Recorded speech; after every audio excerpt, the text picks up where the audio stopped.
प्यारे बच्चों, आज के वीडियो में हम आपको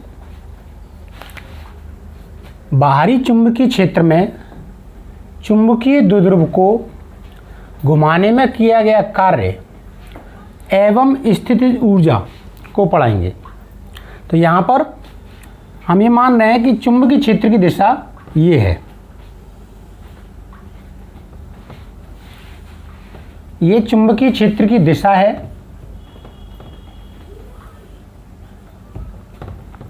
इसमें एक दंड चुंबक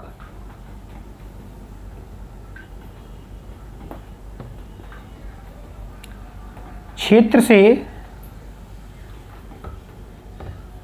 θ1 कोण बनाते हुए रखा है।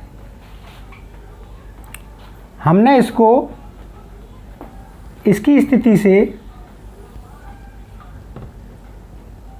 θ2 घुमा दिया, यानी कि ये वाला जो एंगल है ये आपका θ2। तो ये जो एंगल घुमा है ये वाला, ये हो गया d theta, means d theta is equal to θ2 minus θ1। ये सूक्ष्म कोण है, सूक्ष्म कोण है। θ1 से θ2 की स्थिति में हमने इसे घुमाया है, ये इसकी अक्ष है। ये दंड चुंबक की अक्ष है। अगर हम अक्ष बनाना चाहें तो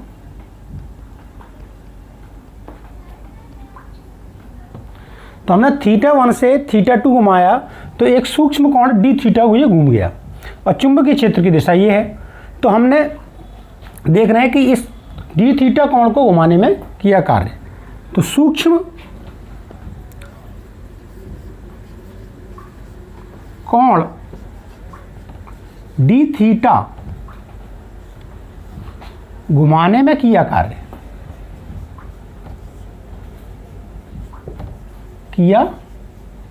कार्य, आपने माना W। तो ये जो W है, dW मान लीजिए कि सूक्ष्म कार्य है, सूक्ष्म कोण घुमाया है हमने, तो dW। तो ये कार्य बराबर बल गुणा विस्थापन, कोणीय विस्थापन हो रहा है तो कोणीय बल, कोणीय बल जिसे हम कहते हैं बलाघूर्ण या बलाघूर्ण टाउ गुणा कोणीय विस्थापन।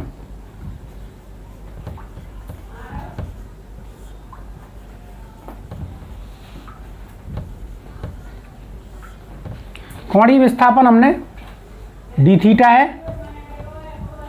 तो dW इज इक्वल टू, हमने θ1 से θ2 तक घुमाया है, तो इन दोनों का इंटीग्रेशन ले रहे हैं कि टोटल कार्य कितना होगा।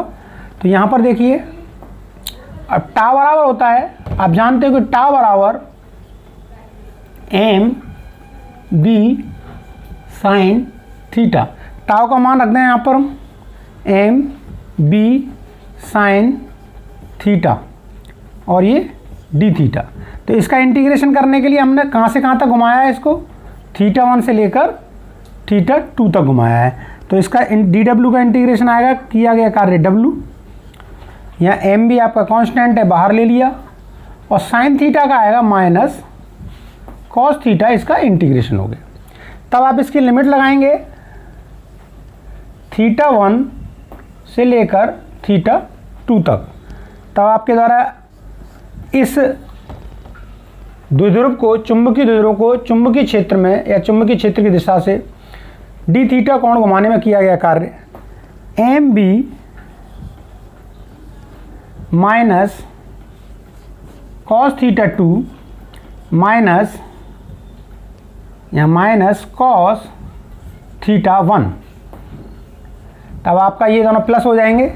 तो किया गया जो कार्य है वो mb cos θ1 माइनस cos θ2, ये आपका किया गया कार्य, ये किया गया कार्य ही द्विध्रुव के अंदर स्थितिज ऊर्जा के रूप में जमा हो जाता है या संचित हो जाता है। इसलिए स्थितिज ऊर्जा, यह कार्य ही स्थितिज ऊर्जा है।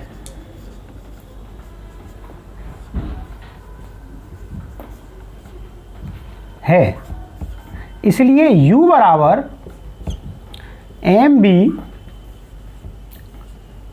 cos theta 1 minus cos theta 2।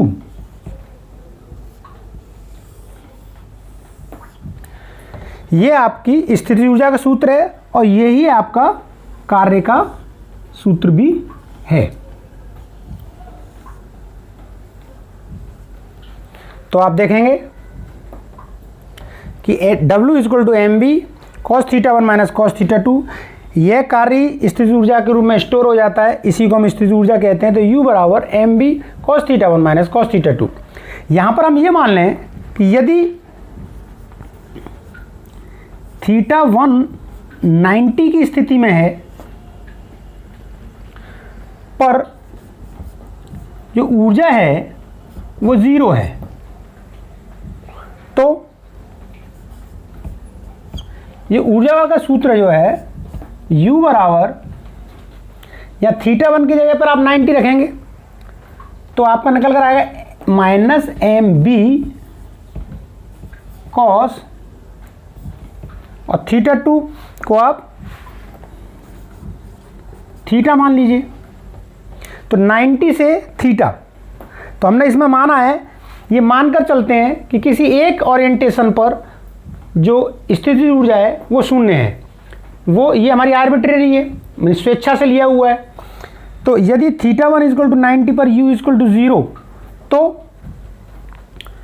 U equal to minus M B cos theta. इस स्थिति में हम जो सूत्र निकल कर आया है, इसमें हमने यहाँ पर माना है कि theta 1 equal to 90, theta 2 equal to theta, पर U इक्वल टू 0 हो तो ये है। और इसी को अगर हम यहाँ पर ये भी कहें कि यदि थीटा 1 बराबर 0 और थीटा 2 बराबर थीटा, तो आपका सूत्र निकल कर आता है U equal to M we.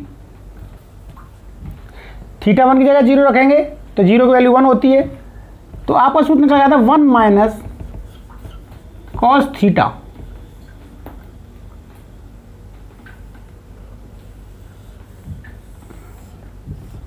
ये भी आपकी एक कंडीशन है और ये कंडीशन है। यहाँ पर थीटा 1 को 90 माना है, 90 से थीटा लिया गया है और यहाँ 0 से थीटा लिया गया है। तो हम इस स्थिति से देखें कि केस फर्स्ट में अगर हम ये देखें कि M और B की दिशा एक ही है, दिशा एक है, तो यहाँ पर थीटा इज इक्वल टू 0। तब आप देखेंगे कि U इज इक्वल टू, आप 0 की वैल्यू यहाँ डालेंगे तो ये आपका निकल करेगा माइनस एम बी। इस कंडीशन में क्या है कि ये आपका S, ये N, तो इस कंडीशन में M की दिशा भी यही है और B की दिशा भी सेम है। केस सेकंड में देखें हम कि M और B लंबवत हैं, तो theta is equal to 90 degree. इस केस में क्या है कि आपका this is S, this is N, तो M की वैल्यू ये है और B की वैल्यू इधर है। तो ये आपका थीटा इज इक्वल टू 90 की कंडीशन में कि M और B लंबवत हों। अब इसी केस में अगर हम यहाँ केस थर्ड में देखें कि यदि चुंबकीय क्षेत्र में इसको 180 डिग्री से घुमा दिया गया है लंबवत स्थिति से, तो मीन्स एम, या ये कहिए कि यदि एम एंड बी विपरीत हैं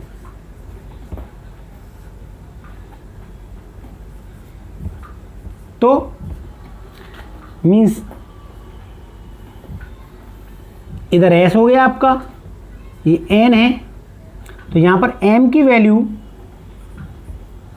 ये हो गई और एस की वैल्यू आपकी बी की वैल्यू ये है।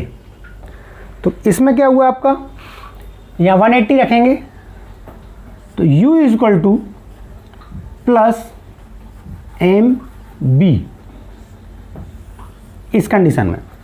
तो यहाँ पर तीन स्थिति बनती हैं कि θ1 के लिए जब m और b एक ही दिशा में हो, दूसरा m और b लंबवत हों, और तीसरा ये वाला, ये कंडीशन θ इक्वल टू 90 वाला, ये वाला केस है, ये विपरीत स्थिति वाला ये वाला केस है।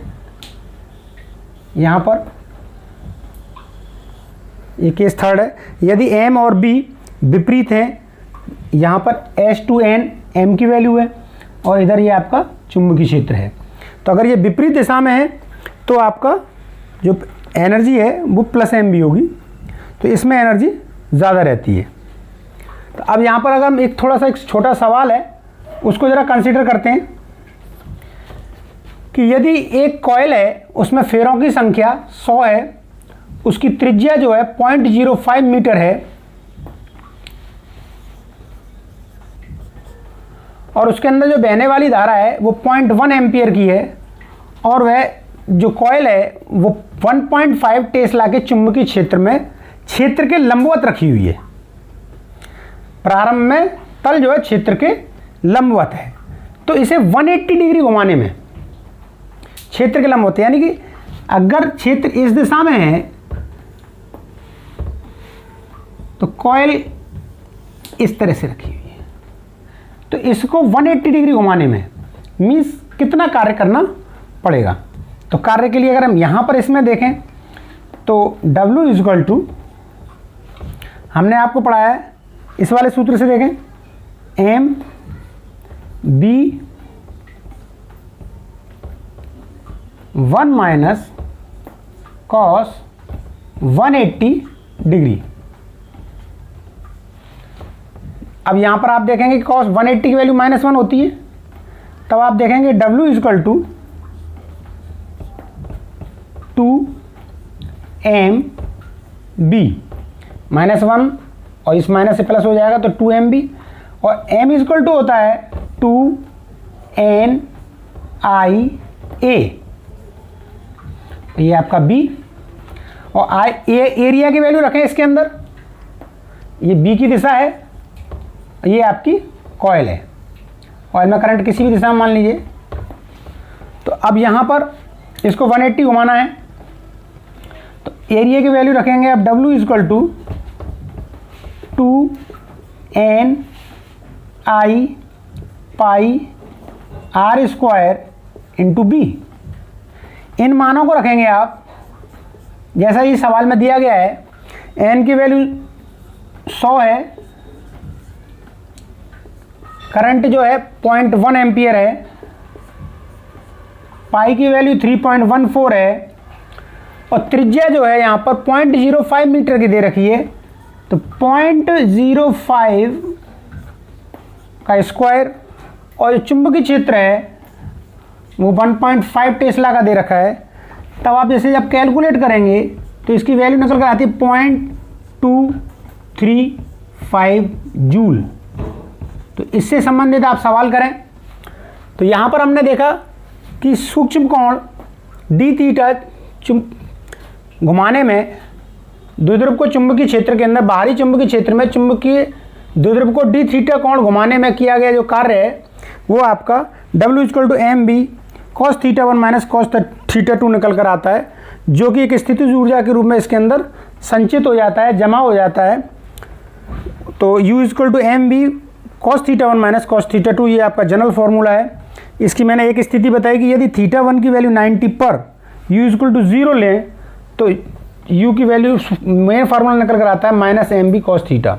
एक स्थिति में ऐसे ही मान लेंगे थीटा 1 की इक्वल टू 0 और थीटा 2 इक्वल टू थीटा, तो उस कंडीशन में ये सूत्र निकल कर आता है। तो आप ये कंडीशन देख लीजिए, तो जैसे आप चाहें वैसे अप्लाई कीजिए।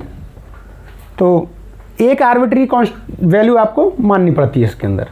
तो हमने ये वाला मान लिया, तो उस पर ये वाले 3 हमने केस पढ़ाए हैं, पहला केस, दूसरा केस और तीसरा केस। अगले वीडियो में हम अगले चैप्टर पर आपको अर्थमैग्नेटिज्म पढ़ाएंगे।